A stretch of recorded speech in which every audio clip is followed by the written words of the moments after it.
आज शुभ समाचार की शुरुआत शिवरात्रि की तस्वीरों के साथ करने जा रहे हैं। आज पूरे देश के शिवालयों में शिव भक्तों का सैलाब उमड़ पड़ा है। कल सोमवार और आज सावन की शिवरात्रि पर शिव भक्तों का उत्साह देखते ही बन रहा है। हर तरफ महादेव के जयकारे हैं। बम बम भोले और हर हर महादेव की जयकार करते हुए भक्त जलाभिषेक कर रहे हैं। 6 शहरों की तस्वीर हम आपके सामने रख रहे हैं। हरिद्वार, दिल्ली, वाराणसी, अयोध्या, समस्तीपुर और पटना में इस वक्त भक्तों का जन सैलाब साफ देखा जा सकता है। सुबह सुबह जलाभिषेक के लिए कतारों में लगकर इस वक्त भक्त अपनी बारी का इंतजार कर रहे हैं। मान्यता है कि आज के दिन जो भी भक्त शिवजी और मां पार्वती की पूजा करता है उसके जीवन में सुख समृद्धि की पूर्ति होती है। तो कल सावन का दूसरा सोमवार और आज शिवरात्रि। देखिए, इस बार सावन शिवरात्रि पर शिव गौरी योग का निर्माण हो रहा है। ये दुर्लभ संयोग कई सालों बाद बना है और आज सुबह से ही मंदिरों में शिव भक्तों की लंबी लंबी कतारें देखने को मिल रही। काफी संख्या में शिव भक्त जो हैं जलाभिषेक के लिए मंदिर पहुंच रहे हैं।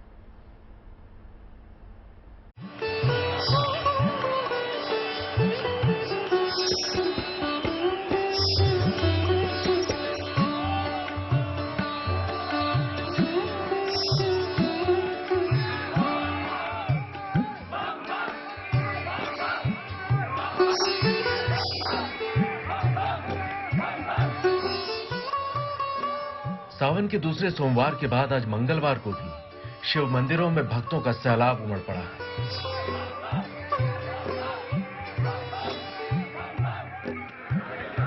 वजह है सावन की शिवरात्रि। हर हर महादेव और बम बम भोले के जयकारों से मंदिर और शहर गूंज रहे हैं।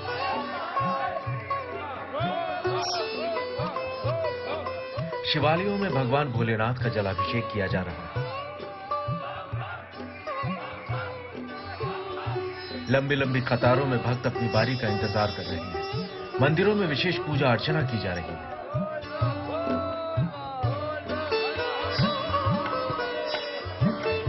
बहुत अद्भुत दर्शन हुए भगवान के और बहुत ही सुंदर और व्यवस्था बहुत अच्छी है मंदिर की, परिसर की। शब्दों में बयान नहीं कर सकते हैं कि हम यहाँ हरिद्वार में रहते हैं और हम दक्षेश्वर महादेव के दर्शन कर पा रहे हैं, क्योंकि ऐसी मान्यता है कि 1 महीने के लिए भगवान भोलेनाथ यहीं रहते हैं। बहुत ही अच्छा लगा, बहुत ही अच्छा, एकदम श्रद्धापूर्वक हमने दर्शन की और भीड़ होते हुए बहुत अच्छी व्यवस्था है यहाँ पे। हर महीने कृष्ण पक्ष की चतुर्दशी तिथि को मासिक शिवरात्रि मनाई जाती है, लेकिन सावन में आने वाली शिवरात्रि का विशेष महत्व होता है। इस बार ये महत्व और भी ज्यादा बढ़ गया है, क्योंकि सालों बाद सावन के शिवरात्रि पर खास संयोग बन रहा है। इस बार शिवरात्रि पर शिव गौरी संयोग बना है। ज्योतिषियों का मानना है कि इस शुभ संयोग में भगवान शिव की आराधना करने से जीवन के सारे दुख कट जाते हैं, भक्तों की सारी मनोकामनाएं पूरी हो जाती हैं। इस सावन मास में शिवरात्रि को यदि जो हम पूजन करते हैं तो 12 मास में किया हुआ भगवान शंकर का अभिषेक का फल जो है वो हमारे को 1 दिन के अंदर ही प्राप्त हो जाता है। इन दिनों में यदि आप जो है 12 ज्योतिर्लिंगों का यदि आप दर्शन करते हैं या उनका अभिषेक करते हैं, आदमी जो है आने जाने की प्रवृत्ति जो है, जिसको हम कहते हैं कि मोक्ष हो जाता है, उसकी प्राप्ति हो जाती है। सावन के इस शिवरात्रि के मौके पर जलाभिषेक के साथ साथ मंगला गौरी का व्रत भी रखा जा रहा है। मंगला गौरी व्रत में माता पार्वती की पूजा का विधान है। सुहागिन महिलाएं ये व्रत रखती हैं और अपने पति की लंबी आयु की कामना करती हैं। साथ ही शादी विवाह के लिए भी इस व्रत का खास महत्व है। इस बार सावन महीने की शिवरात्रि की एक और खासियत है। शिवरात्रि 26 जुलाई की शाम 6:45 से शुरू होकर 27 जुलाई की रात 9:10 तक रहेगी। इस तरह भगवान शिव का जलाभिषेक 26 और 27 जुलाई दोनों ही दिन किया जा सकता है। भारी भीड़ को देखते हुए शिवरात्रि के मौके पर मंदिरों में भक्तों को किसी तरह की परेशानी का सामना न करना पड़े, सभी श्रद्धालु जलाभिषेक कर सके, इसके लिए खास इंतजाम भी किए गए हैं। Bureau report, good news today. तो देखिए किस तरह का संयोग बन रहा है ये भी हमने आपको बताया। ऐसे में देखना ये भी जरूरी है कि काशी में आज किस तरह का रंग है। सीधे मेरे सहयोगी के पास आपको लिए चलते हैं। रोशन हमारे साथ जुड़े हुए हैं। रोशन, वैसे तो काशी हमेशा ही शिवमय नजर आती है, लेकिन आज शिवरात्रि पर कैसा है नजारा? जी देखिए, बिल्कुल आज शिवरात्रि का महापर्व है, जो कि सावन माह में पड़ने वाली शिवरात्रि है। और जैसा कि पहले भी हम लोग बता रहे हैं कि आज मंगलवार का दिन है जो विशेष सहयोग लेकर आया है, क्योंकि मंगलवार का दिन शक्ति पूजन यानी मां पार्वती के पूजन का दिन माना जाता है और शिवरात्रि शिव और शक्ति के मिलन का दिन माना जाता है। तो कुल मिला के जो विशेष सहयोग है कि सावन का पवित्र माह है, जब बाबा भोलेनाथ को भक्त जल अर्पित करते हैं और काशी विश्वनाथ के गेट नंबर 4 के बाहर हम खड़े हैं, देख सकते हैं कि भक्तों के आने का सिलसिला लगातार, जाने का सिलसिला, जलाभिषेक करके यहाँ से इस रास्ते मुख्य मार्ग से होकर गुजरने का सिलसिला जारी है, क्योंकि शिव और पार्वती के मिलन का दिन ही शिवरात्रि माना जाता है और त्रयोदशी और चतुर्दशी की जो दिशा होती है तो उसी के वजह से शिवरात्रि का पर्व मनाया जाता है और हर माह में ये तिथि आती है और सभी देवताओं के लिए अपनी अपनी तिथियां नियत हैं। तो ये चतुर्दशी का दिन भगवान भोले को बहुत प्रिय है और मंगलवार का दिन होने की वजह से शक्ति यानी पार्वती का भी दिन माना जाता है। आज तमाम महिलाएं मंगला गौरी का व्रत रखती है अपनी मनोकामनाओं, अपने परिवार के लिए, अपनी मनोकामनाओं की पूर्ति के लिए, अपने स्वास्थ्य के लिए, अपने जो जीवन साथी है उसके लिए करती चली आ रही है। तो एक वो व्रत जो महिलाएं रहती हैं और दूसरा पुरुष भी आज सावन के सोमवार के दिन जलाभिषेक करते हैं, व्रत रहते हैं। तो जो कहा जाए कि आज एक बहुत ही विशेष संयोग है, शिव पार्वती के मिलन के दिन, शिव पार्वती का दिन है, क्योंकि सावन का माह है, जलाभिषेक रोज होता है। सावन के सोमवार को तो विशेष फल देता है, लेकिन मंगलवार के दिन शिवरात्रि पड़ जाने से आज उसका बहुत ज्यादा विशेष फलदायी का दिन माना जा रहा है। और काशी विश्वनाथ के दरबार में तड़के सुबह से ही भक्तों के आने का सिलसिला जारी था। हालांकि कहा जाए तो ये सिलसिला रविवार देर रात से ही शुरू हो गया था और ये अनवरत अभी तक चल रहा है और बीच में बिल्कुल भी ये जो सड़क देख सकते हैं वो खाली नहीं रही। लगातार ये जो मदागिन से लेके गदौलिया का क्षेत्र है और गदौलिया से लेके फिर इस काशी विश्वनाथ का जो बिल्कुल रोशन, आप तमाम तस्वीरें भी दिखा रहे हैं और दिखा रहे हैं किस प्रकार माहौल, किस प्रकार संयोग बन रहा है। जैसे कि तमाम आपने जानकारी दी। हमारे साथ तेजश्री भी जुड़ गई हैं दिल्ली से और आज सुबह ऑफिस आते वक्त भी हमने कांवड़ियों को देखा। किस प्रकार का उत्साह नजर आता है तेजश्री इस बार, क्योंकि कई सारे संयोग बन रहे हैं ग्रह नक्षत्रों के हिसाब से भी।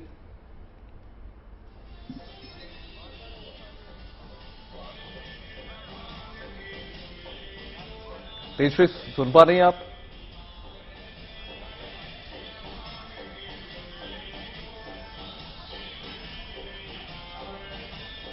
चलिए रोशन, आपके पास दोबारा रुख करता हूं मैं। देखिए 2 साल से कोरोना की तमाम पाबंदियां रही, हम सबने देखा कि किस प्रकार से भक्त जो है बहुत आतुर रहे अपने भगवान से मिलने के लिए, लेकिन उनकी जो मनोकामना है वो पूरी नहीं हो पा रही थी। 2 साल बाद ऑलरेडी जनसैलाब देखने को मिल रहा है और जैसा कि आपने बताया कि संयोग जो बन रहा है, तो कितनी बड़ी संख्या में इस बार भीड़ नजर आती है भक्तों की।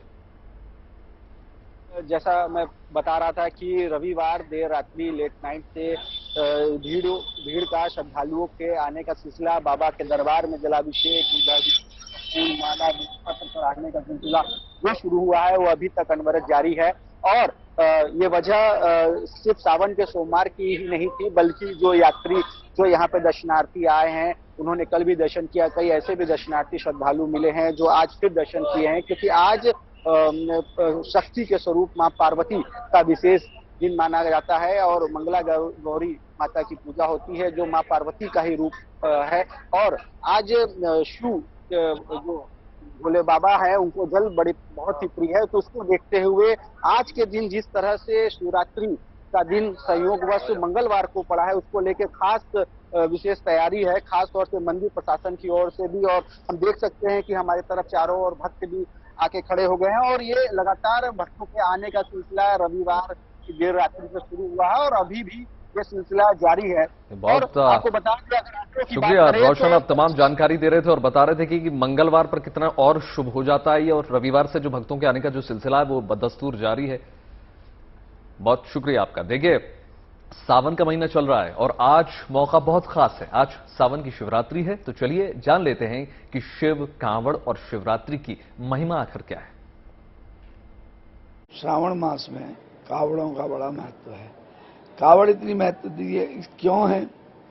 क्योंकि सभी को पता है कि पहले गंगा मैया ब्रह्मा जी के कमंडल में थी, उसके उपरांत राजा सगर के 60,000 पुत्र श्रापित हुए, पत्थर के हो गए उन्हीं के वंश में हुए भगीरथ, जिन्होंने ये कहा, उनको कहा गया कि अगर तुम चाहते हो तुम्हारे भाई ठीक हो जाएं, तो आपको पृथ्वी पर गंगा मैया को लाना पड़ेगा।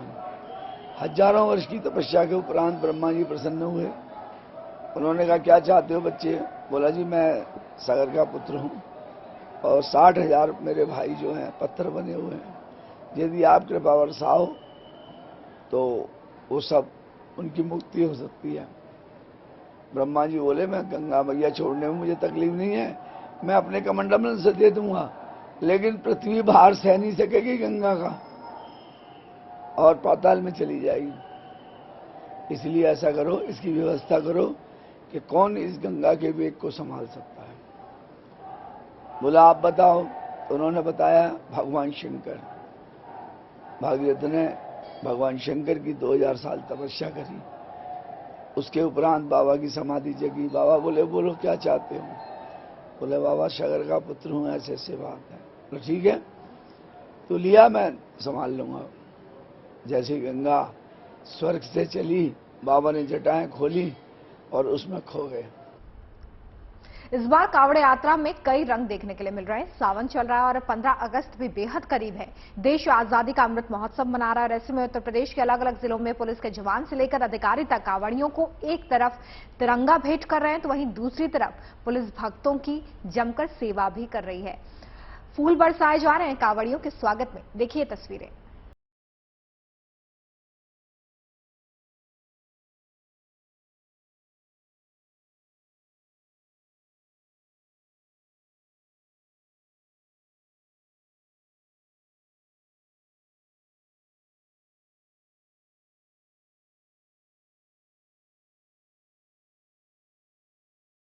लेकिन है तो देश की आजादी का अमृत महोत्सव भी, और फिर तिरंगे में एक रंग भगवा भी तो है।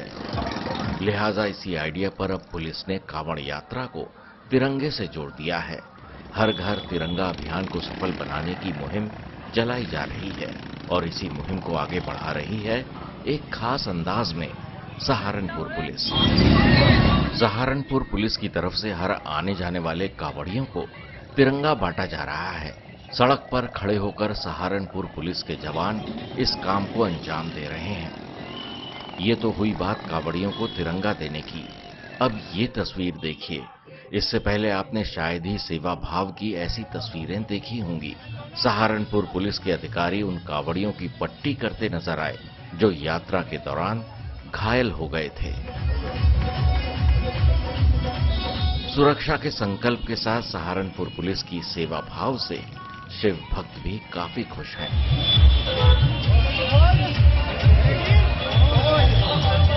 यहाँ कांवड़ियों के लिए रुकने, खाने, रहने, सोने की संपूर्ण व्यवस्था है। विधिवत पूरा एक जैसे एक स्टैंडर्ड ढाबा या 2 स्टार 3 स्टार टाइप होटल में जो व्यवस्था रखते हैं उस तरीके का हमने खाने का अरेंजमेंट किया हुआ है। कांवड़ यात्रा में शामिल श्रद्धालुओं का कहना है कि इससे पहले किसी पुलिस की तरफ से उन्होंने इस तरह की सेवा नहीं देखी। सहारनपुर की ही तरह कासगंज पुलिस भी कांवड़ियों की सेवा करते नजर आई। डीएम हर्षिता माथुर ने खुद कांवड़ियों को खाने पीने का सामान बांटा। कासगंज से 108 फीट लंबी कांवड़ उठाई गई। इस मौके पर कासगंज पुलिस कुछ इस अंदाज में तिरंगे के साथ यात्रा की अगवानी करती नजर आई। जनपद में जैसा कि विदित है आप सभी लोगों को, कांवड़ यात्रा वर्तमान में चल रही है। श्रद्धालु जनों के द्वारा यहाँ से यात्रा की जा रही है। उसी के संबंध में आज हमारे जनपद में 101 फुट लंबी कांवड़ की यात्रा श्रद्धालु जनों द्वारा निकाली गई है। जिला प्रशासन और पुलिस प्रशासन लगातार व्यवस्थाओं में लगे हुए हैं, चाहे वो सुरक्षा की दृष्टि से हो, चाहे अन्य व्यवस्थाओं की दृष्टि से समस्त व्यवस्थाएं की गई हैं।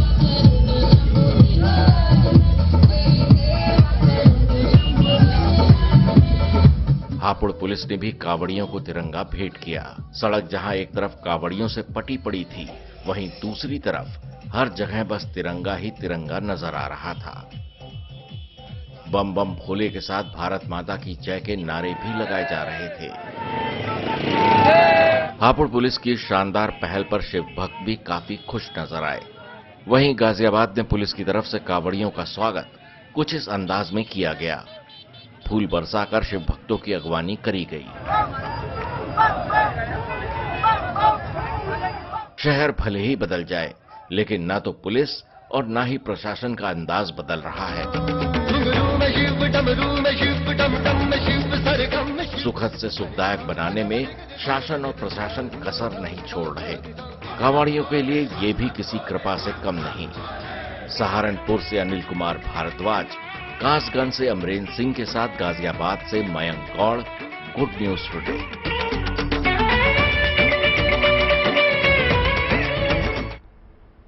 और बात कुछ और खबरों की कर लेते हैं। बात होगी कारगिल विजय दिवस की।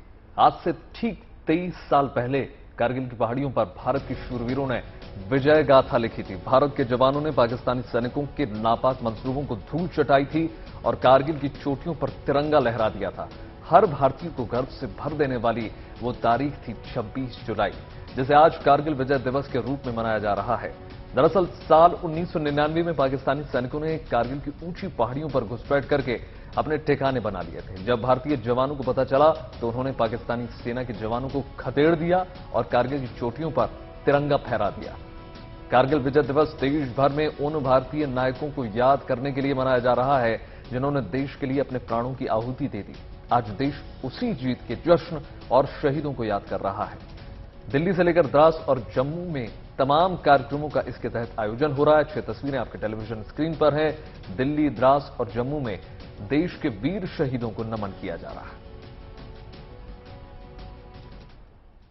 समूचा राष्ट्र आज करगिल विजय दिवस मना रहा है।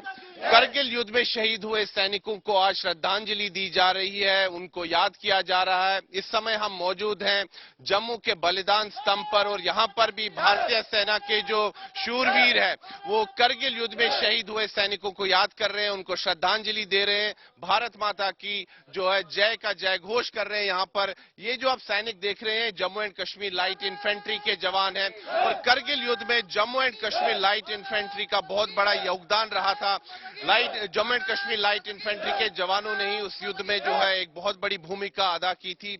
1999 में पाकिस्तान की जो सेना है उसने नियंत्रण रेखा को पार किया था और भारतीय चौकियों पर अवैध कब्जा किया था। उसके बाद ऑपरेशन विजय जो है उसकी शुरुआत हुई थी और भारतीय सेना ने जो है पाकिस्तान को शिकस्त दी और पाकिस्तान की इस युद्ध में करारी हार हुई और भारतीय सेना की हमेशा की तरह विजय हुई और उसी विजय को आज मनाया जा रहा है विजय दिवस के रूप में। लेकिन साथ ही में शहीदों को भी नमन किया जा रहा है। 500 के जो हमारे जो जवान थे, 500 जो सेना के जो शूरवीर थे, उन्होंने वीरगति को उस युद्ध में प्राप्त हुए थे।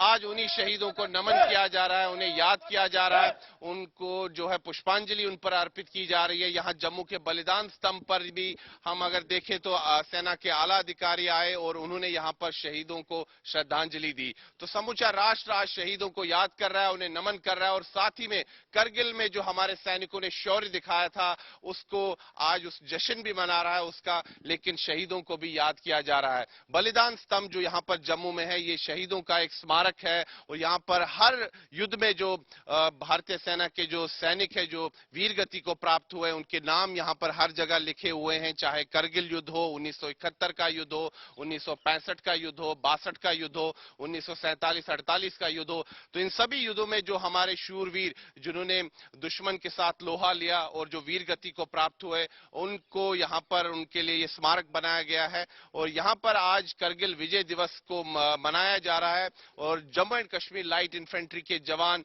बड़े ही जोश और जज्बे के साथ शहीदों को याद कर रहे हैं। वीडियो जर्नलिस्ट नीरज कुमार के साथ मैं सुनील भट्ट, जम्मू। तो आज देश विजय दिवस मना रहा है। ये विजय दिवस करगिल जंग में मिली जीत पर मनाया जा रहा है। इस मौके पर देश उन शहीदों को भी याद कर रहा है जिन्होंने पाकिस्तान के नापाक इरादों का मुंह तोड़ जवाब देते हुए उसे कश्मीर के करगिल में बटारक और द्रास की पहाड़ियों पर शिकस्त दी थी।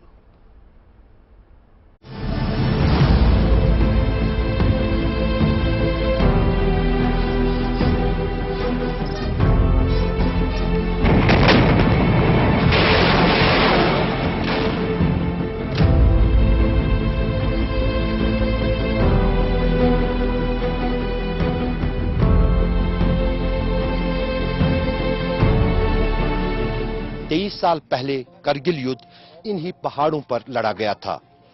ये कैमरे में जो आप जगह देख रहे हैं ये द्रास का कस्बा है और द्रास का कस्बा ही बैटलफील्ड था। दुनिया की दूसरी सबसे ठंडी जगह द्रास ही है और ये सभी पहाड़ियां जो हैं ये दुश्मन के कब्जे में करगिल युद्ध से पहले थी। चाहे तोलोलिंग हो, चाहे टाइगर हिल हो, चाहे फिर अलग अलग पॉइंट्स के पीक हॉर्न पॉइंट्स हो, वो सभी इन पर पाकिस्तानी घुसपैठिए भारतीय चौकियों में घुस आए थे और आखिरकार करीब 2 महीने की जंग के बाद इन सभी चौकियों को पाकिस्तानी सेनाओं से मुक्त कराया गया। 23 बरस का वक्त एक लंबा अरसा है। वो पीढ़ी जमा हो चुकी है जिनके पिता देश की आन बान और शान के लिए शहीद हुए हैं। हर बरस 26 जुलाई को विजय दिवस के मौके पर उन शहीदों का परिवार शौर्य के किस्से सुनने इन्हीं पहाड़ियों के किनारे जुटता है। सेना हर साल हिंदुस्तान की हिफाजत में अपना सर्वोच्च बलिदान देने वाले शहीदों के परिवारों का सम्मान करती है। वतन पर उनका ये ऐसा कर्ज है जिसे हर हिंदुस्तानी याद करता है। करगिल विजय दिवस पर एक बार फिर उन शहीदों की शहादत को ये देश याद कर रहा है, गौरव के उन पलों को जी रहा है। उन्हें याद कर परिवार की आंखें भले ही आज भी नम हो जाती हैं, पर सिर फक्र से ऊंचा रहता है। उस टाइम 18-19 साल का था। हो गया? जी सर। 19 साल का शादी को हो गए थे? नहीं, 2-3 साल हो गया था। 3 साल। बच्चा था कोई? बच्चे 2 है सर। जी। वो कितने बड़े हैं? वो क्या कर रहे हैं? अभी तो बच्चे लद्दाख स्क्वाड में है, बड़ा वाला। हाँ जी सर। लड़की अभी ग्रेजुएशन करके बैठा है सर। जिस दौर में जंग हुई और इनके पति शहीद हुए, तब बच्चे इतने बड़े भी नहीं थे कि वो पिता की कुर्बानी का मतलब समझ पाते। किसी की उम्र 1 साल, किसी की 1.5 साल और किसी की 2 साल। कई महिलाओं की शादी भी महज 2 या 3 साल की ही रही थी जब पति के बिछड़ने का गम घेर गया और सुहाग पर शहादत का तमगा लग गया। और हमारा पति यहाँ कारगिल में शहीद हुए थे, कारगिल युद्ध में। कितना टाइम हुआ था तब शादी को, आपको की शादी को? 3 साल हुए शादी को। 12 महीना का है हमारे एक लड़का सचिन। बहुत गर्व होता है देश के लिए और बहुत खुश होते हैं। यहाँ पर बुलाते हैं, प्रोग्राम करते हैं तो बहुत याद आती है, बहुत देखने के लिए मन करता है। कुर्बानियां देखने के बाद भी परिवारों के हौसले बुलंद हैं। अब वे अगली पीढ़ी को वतन की राह पर चलने के लिए तैयार कर रहे हैं। ये गौरव जो शब्दों द्वारा वर्णन नहीं किया जा सकता। मेरे बेटे ने जो कुछ किया है देश के लिए, बहुत कुछ करके गया है। हमारा नाम बहुत ऊंचा कर गया है। मुझे बहुत गर्व है अपने बच्चे पर, भारतीय सेना पर। वीरगति प्राप्त करने के बाद उसके शौर्य को सम्मान मिला है, वीर चक्र से सम्मानित किया गया है। वो करगिल की इस जंग में द्रास सेक्टर की तोलोलिंग पहाड़ियों पर सबसे भयंकर युद्ध हुआ। इस जंग में कई जवान शहीद हुए थे। उन्हें सेना के सर्वोच्च सम्मानों से नवाजा भी गया। असल में 23 साल पहले पाकिस्तान ने शुरुआत जम्मू कश्मीर के करगिल इलाके में घुसपैठ से की थी, जो बाद में जंग में बदल गई और ये जंग 83 दिनों तक चलती रही। पहली बार 3 मई 1999 को पाकिस्तान की तरफ से कुछ घुसपैठियों के दाखिल होने की जानकारी मिली थी। तब शुरू हुआ युद्ध 26 जुलाई तक चलता रहा, जब द्रास और बाल्टिक सेक्टर में पाकिस्तान में आखिरी वार के बाद ऑपरेशन विजय के पूरा होने का ऐलान किया गया। इन वीरों को यह देश कभी भूल नहीं सकता। उनकी शहादत का कोई मोल नहीं। 26 जुलाई सिर्फ एक तारीख नहीं, ये मौका है उन वीरों को श्रद्धांजलि देने का, उन्हें नमन करने का, जिन्होंने हिंदुस्तान के लिए अपना सर्वस्व न्योछावर कर दिया। अशरफ पाणी, Jammu Kashmir, good news today. चलिए अब इसी के साथ आपको बता देते हैं कि कारगिल की जंग दुनिया की सबसे मुश्किल जंग क्यों मानी जाती है और 1999 में ऐसा क्या हुआ जिसने हिंदुस्तान को सबसे बड़ी जंग के लिए मजबूर कर दिया, ढकेल दिया। भारत और पाकिस्तान के बीच 1972 में शिमला समझौता हुआ था, जिस पाकिस्तान ने बड़ी शातिर तरीके से तोड़ा और धोखे से भारतीय चोटियों पर कब्जा कर लिया। पाकिस्तानी सेना के जवान घुसपैठिए बनकर आए और सर्दियों में खाली पड़ी भारतीय चौकियों पर अपना कब्जा जमा लिया, जिसके बाद जंग छिड़ी और भारत ने पाकिस्तान को बुरी तरह से परास्त किया, अपना इलाका पाक घुसपैठियों से मुक्त करा लिया। बिल्कुल 1999 में देखिए पाकिस्तान से भारत का ये युद्ध 60 दिनों से ज्यादा चला था उस वक्त, और ये इस युद्ध के दौरान पाक घुसपैठिए जो हैं भारत की कई चोटियों पर छुपकर बैठे हुए थे और 4 मई 1999 में पाकिस्तान की इस नापाक हरकत का पता भारत को चल चुका था। खबर लगते ही पाक सेना ने करगिल की करीब 400 चोटियों पर अपना कब्जा जमा लिया। इस खबर के बाद भारत ने ऑपरेशन विजय का ऐलान किया। बिल्कुल, और देखिए ऑपरेशन विजय वायुसेना और थल सेना का संयुक्त अभियान था। ये जंग इसलिए मुश्किल थी क्योंकि पाक घुसपैठिए पहाड़ों पर थे और भारतीय सेना निचले इलाके पर। भारत ने इस जंग में MiG-27, MiG-29 का बखूबी इस्तेमाल किया था। जंग के दौरान बोफोर्स तोपों ने दुश्मन की नाक में दम कर दिया। बिल्कुल, भारत के ऑपरेशन से पाक सेना को भागने पर मजबूर होना पड़ा, यहां तक कि पाकिस्तान ने अपने सैनिकों को पहचानने और उनकी लाश लेने तक से मना कर दिया था। कारगिल शहीदों की याद में आज द्रास सेक्टर में वॉर मेमोरियल है, जहां सुबह शहीदों को बाकायदा याद किया गया, नमन किया गया। और आइए अब बात करते हैं मौसम के मिजाज की। लहरों की लड़ाई भी इस वक्त कई राज्यों में देखी जा रही है। उत्तर से लेकर दक्षिण तक, पूर्व से लेकर पश्चिम तक इन दिनों देश के ज्यादातर राज्यों में मानसून कहर बरपा रहा है। जहां पर दक्षिण के राज्यों की बात की जाए तो मानसून की एंट्री सबसे पहले हुई, तो वहीं पिछले महीने के आखिर में उत्तर भारत के राज्यों में मानसून ने दस्तक दी है, जिसके बाद से तेज बारिश का दौर जारी है। अभी भी जम्मू कश्मीर, हिमाचल प्रदेश, उत्तराखंड, उत्तर प्रदेश समेत कई राज्यों में बारिश का अनुमान जताया जा रहा है। इन सब के बीच कई राज्यों में बारिश और बाढ़ के चलते लहरों से लड़ाई जारी है। 6 तस्वीरें देश के अलग अलग शहरों से हम आपके सामने रख रहे हैं। जम्मू कश्मीर के कठुआ में SDRF जवानों ने जान पर खेलकर 8 लोगों को रेस्क्यू किया है, तो वहीं हिमाचल में भी बादल फटने से हालात खराब हो गए हैं, नदियां उफान पर आ गई हैं। बिल्कुल, देखिए राजस्थान में हो रही भारी बारिश के कारण हालत खराब है। जोधपुर, टोंक और कोटा में बाढ़ के हालात लगातार बने हुए। 2 घंटे की मूसलाधार मार से जोधपुर में सड़कों पर जो है समंदर जैसा नजारा देखने को मिल रहा है। कार जो है नाव बन चुकी हैं। जोधपुर में बाजार के बीचों बीच सड़क पर इस कदर बहाव देखा जा रहा है जैसे एक कार तिनकी की तरह उलट गई और बहने लग गई। मध्य प्रदेश के श्योपुर में भी नदी का पानी इतना बढ़ चुका है कि पुल के ऊपर वो बह रहा है। सोचिए कितना विकराल स्थिति होगी।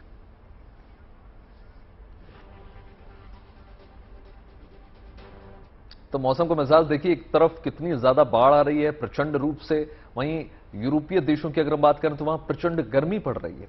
इंग्लैंड जैसे देशों में वो चीजें सामने आ रही हैं जो पहले लोगों की नजरों से हमेशा छुपी रही। पिछले दिनों एक ऐसा गांव सामने आया जो 81 साल पहले बाढ़ की वजह से पानी में समा गया था और अब एक ऐसे पार्क की तस्वीर निकलकर सामने आई है जिसे 300 साल से किसी ने नहीं देखा।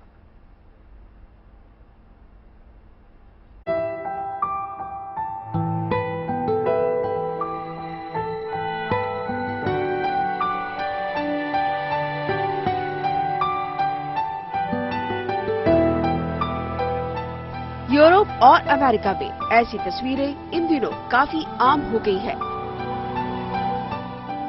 लोग सड़क किनारे पेड़ों के नीचे, स्विमिंग पूल में, फव्वारों में ठंडाते नजर आ रहे हैं। इंग्लैंड, फ्रांस, पुर्तगाल समेत कई यूरोपीय देशों में प्रचंड गर्मी का आलम यह है कि पारा 41 के पार पहुंच चुका है, जबकि इन देशों की गिनती दुनिया के सबसे ठंडे देशों में होती है। गर्मी से जहां एक तरफ लोग परेशान हैं, तो वहीं दूसरी तरफ पार्कों की स्थिति क्या है, इस पर नजर रखी जाती है। ऐसे में उस पार्क की तस्वीर सामने आई है जो 300 साल से छिपा हुआ था, यानी कि इस पार्क का दीदार किसी ने नहीं किया था। पुराने यूरोपीय शैली में इस पार्क को 1699 में डेवोनशायर के प्रथम ड्यूक के लिए डिजाइन किया गया था, जिसके बाद यहाँ ड्यूक के परिवार सदियों से रहते आ रहे थे। लेकिन 300 साल पहले इस पार्क को बंद कर दिया गया। इसे ऐतिहासिक धरोहर में शामिल कर लिया गया। आम लोगों के लिए ये पार्क अनजान था। यहाँ आम लोगों को जाने की अनुमति नहीं थी। इस पुराने पार्क की जो तस्वीरें सामने आई है, उसमें देखा जा सकता है कि गर्मी की वजह से घास जल गई है। ऐसे में पार्क का रखरखाव करने वालों का कहना है कि उन्हें जल्द बारिश की उम्मीद है ताकि इसे फिर से हरा भरा किया जा सके। Bureau report, good news today. Taj Mahal की खूबसूरती को निहारने, उसका दीदार करने के लिए सोमवार को 20 देशों की सुंदरियां पहुंची। दरअसल सोमवार आगरा में आयोजित मिस टीन इंटरनेशनल की फाइनलिस्ट 20 देशों की सुंदरियां ताज नगरी में थी। सभी ने ताजमहल देखने का प्लान बनाया और इन सुंदरियों को ताजमहल काफी भाया और सभी ने अलग अलग एंगल से फोटोशूट भी करवाया है। 29 सालों में मिस टीन इंटरनेशनल के इतिहास में अब तक केवल आयुषी ढोलकिया ही यहां पर खिताब हासिल कर पाई हैं। आयुषी ने साल 2019 में मिस टीन इंटरनेशनल खिताब अपने नाम किया था। ताजमहल का दीदार करने के बाद सभी प्रतिभागी दिल्ली के लिए रवाना हो गई, जहां पर आज फाइनल होना है। इंटरनेशनल दुनिया का सबसे बड़ा टीम कंपटीशन है, जिसमें दुनिया भर से सारी लड़कियां, हर कंट्री की एक विनर अपनी कंट्री को रिप्रेजेंट करती है और कोई एक कंट्री जीतती है। आयुषी ढोलकिया हमारी मिस टीन इंटरनेशनल 2019 जो पहली एशियन बनी मिस टीन इंटरनेशनल का खिताब जीतने के लिए इंडिया के लिए। अभी हमारे पास 20 देशों से लड़कियां आई हुई हैं यहाँ पे। इसका फिनाले दिल्ली में 30 तारीख को होगा। तो बात कर लेते हैं नागपुर में, जहां एक 15 साल के बच्चे ने बिल्कुल कमाल कर दिखाया। कोडिंग और सॉफ्टवेयर के ऑनलाइन कोर्स करके इस बच्चे ने 33 लाख रुपए सालाना के पैकेज पर एक अमेरिकी कंपनी से उसने हासिल की है। और खास बात यह है कि ऐसा करने वाले इस बच्चे ने इसकी खबर अपने घर वालों को भी नहीं दी।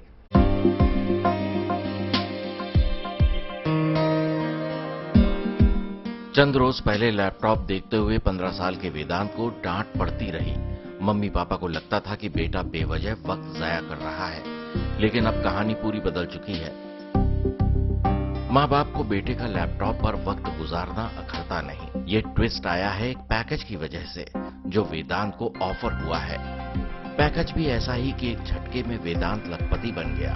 असल में वेदांत को 33 लाख पर एनम की नौकरी का ऑफर मिला है, वो भी महज 15 साल की उम्र में। अब आपको बताते हैं कि ये हुआ कैसे। दरअसल लॉकडाउन के दौर में जब स्कूल बंद हुए तो ऑनलाइन पढ़ाई के साथ ही वेदांत ने यूट्यूब पर सॉफ्टवेयर से जुड़े कई कोर्स सीख डाले। ऑनलाइन सॉफ्टवेयर कोडिंग प्रतियोगिता में भाग लिया, जिसमें उसने 1000 से ज्यादा लोगों को पीछे छोड़ दिया। ये मतलब लॉकडाउन की वजह से हुआ। लॉकडाउन के अंदर अभी टाइम बहुत था, करने के लिए काम नहीं थी, तो फिर कुछ अलग सोच के फिर मैंने कोडिंग में थोड़ा सा इंटरेस्ट दिखाया और कोडिंग का फुल स्टैक वगैरह किया। मेरी मम्मी भी थी एज अ सॉफ्टवेयर डेवलपर, पापा भी थे, तो उन्होंने थोड़ा सा हेल्प वगैरह किया। ये लोग मुझे हमेशा पढ़ाई के लिए बोलते थे कि पढ़ाई करते थे, इसमें कुछ नहीं है। तो फिर मैं सोचता था कि इनको बताने, अगर मैं इनको बताऊंगा तो ये और बोलेंगे पढ़ाई कर, इसलिए मैं उनको बताता। दिलचस्प बात यह है कि वेदांत ने ये सब बिना घर वालों को बताए किया, यानी वेदांत की कामयाबी तक घर वालों को इस बात की कोई खबर नहीं थी। अपने बेटे की कामयाबी की खबर तभी मिली जब वेदांत को सैलरी का पैकेज अमेरिका की एक बड़ी कंपनी की तरफ से ऑफर हुआ। हम तो शौक में हैं, अभी भी शौक में है कि हमने कभी सोचा भी नहीं था कि हमारा लड़का इतना टैलेंट है, इतना प्रगति करेगा या फ्यूचर में इतना आगे जाएगा। जब उसका प्रिंसिपल का कॉल आया तो मैं और मिसेज हम बैठे ही थे, जस्ट उसके बारे में ऐसे हमारा डिस्कशन चालू था कि वेदांत आने का था स्कूल से, कि प्रिंसिपल बोले कि कांग्रेचुलेशन सर। मतलब व्हाट मैम, तो बोले कि आपके लड़के ने इतना बड़ा अचीवमेंट किया, आपको कुछ पता है? बोला नहीं मैम, हमको तो कुछ पता नहीं है उसके बारे में। तो बोले उसको 33.5 का, यानी उसका इन्फोसिस कंपनी से, यूएस से ऑफर आई हुई है। तो मतलब हमने तो, उसने कभी हमें बताया नहीं उसके बारे में। तो बोले नहीं, आप लोगों से वो डरता है, नहीं आप लोगों से वो बोलता है कि पापा मम्मी बोलते हैं कि पढ़ाई करो, वो लैपटॉप मोबाइल पे मत रहो। वेदांत के माता और पिता दोनों इंजीनियरिंग कॉलेज में प्रोफेसर हैं। उन्हें अंदाजा भी नहीं था कि जिस बेटे को लैपटॉप पर घंटों बिताते देखते थे, दरअसल वो समय की बर्बादी नहीं कर रहा, बल्कि अपना भविष्य बुन रहा है। हमें डर था कि कुछ गलत ना कर दे, बट अभी वो अच्छे से कर रहा है। मतलब कुछ अचीव किया उसने, बहुत बड़ी चीज, जो मतलब हर कॉन्टेस्ट में पार्टिसिपेट करना, ये सब वो अभी अभी मतलब शुरू किया था, क्योंकि उसका इंटरेस्ट बढ़ गया लॉकडाउन में सॉफ्टवेयर डेवलपमेंट की तरफ। तो अभी इसने इतनी बड़ी चीज अचीव की है कि हम लोग सही में बहुत हमें गर्व है कि उसने बहुत अच्छे से अचीव किया सभी चीजों को, और अभी और करेगा अचीवमेंट, एंड एजुकेशन भी अच्छे से करेगा। वेदांत की कामयाबी से माँ बाप दोनों ही खुश हैं। हालांकि वेदांत को पहले अपनी पढ़ाई पूरी करनी होगी, उसी के बाद वो अपनी इस नौकरी पर जा सकता है। लेकिन वेदांत ने अपनी समझदारी से उन बच्चों को नई उम्मीद जरूर दिखाई है जो गैजेट्स में गेमिंग के अलावा कुछ और करना जरूरी नहीं समझते। नागपुर से योगेश पांडे के साथ bureau report, good news today. साल 2019 में प्रधानमंत्री नरेंद्र मोदी ने हर घर जल योजना की शुरुआत की थी। इस योजना का मकसद देश के हर घर में पीने का साफ पानी उपलब्ध करवाना है। योजना शुरू होने के लगभग 3 साल बाद आज जमीनी हकीकत क्या है? क्या सरकार को अपने मकसद में मिल चुकी है कामयाबी? जानने के लिए देखिए हमारी एक खास रिपोर्ट।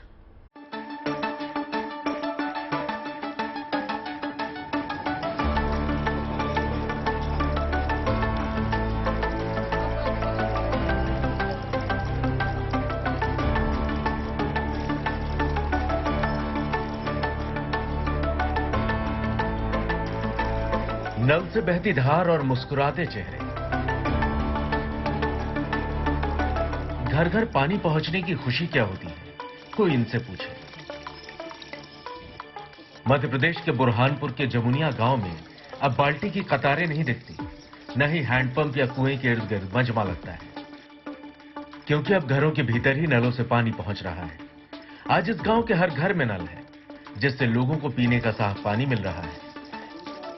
कुछ साल पहले तक जो सपना था, आज हकीकत है।